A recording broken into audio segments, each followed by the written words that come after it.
Yeah, look, I don't think they will. I'm going out to the UK tonight actually to test the waters out there for what it's worth, but I don't think they will. But what happens if they did? People are fragile at the moment, and when I present to audiences, there's also lots of questions at the end in Australia. People are kind of anxious, and they're anxious all over the place.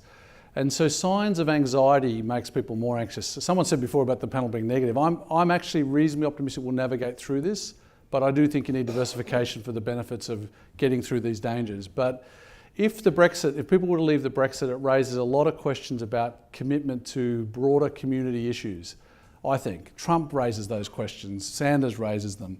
We've had a terrific 30 years where everyone sort of was roughly on board together. I think China's going through a maturing process in terms of where it sees itself relative to everything else in the world. And so I don't think Brexit will happen, but the question is, are we all in the boat together and how do we respond together? I'm hopeful that we're going to be able to navigate it, but we've really had a terrific 20 or 30 years. We've had, I'll give you an example, something that most people don't realise. We've had the lowest violence in the world in history in the last 30 years. It doesn't feel like it because you watch the news every night and there's lots of violence. But the fact is that we haven't had a lot of wars. It's been a really good environment. But it's being tested. People aren't sure. And it's all got to do with essentially their perception of themselves, their personal situations. And this is where great leadership is going to be really important. And we need leadership now because we don't want politics to fracture too much. And this will be the test. But the Brexit, I don't think it'll happen, but it is symptomatic of the breaking away. And if it did happen, we could get ricochet effects all over the place. There'll be certainly lots of volatility. Nick, you got a view on Brexit? That was very deep. It was.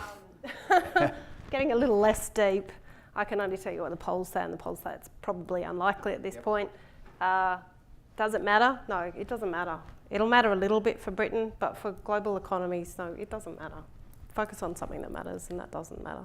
Can we get a positive comment out of you? Oh, I think it matters greatly. I just think that if the UK goes, well, then Europe will break up. I think there's no way out. You look at the Economist poll just the other day. I mean, everyone wants a referendum if the UK breaks, and then Italy, Sweden. There's so many different countries who would want to vote to leave. So I think it brings the whole European experiment into question, and that's a massive big deal for us. I mean, personally, I think they should go. I don't want the EU telling me how wonky my banana should be.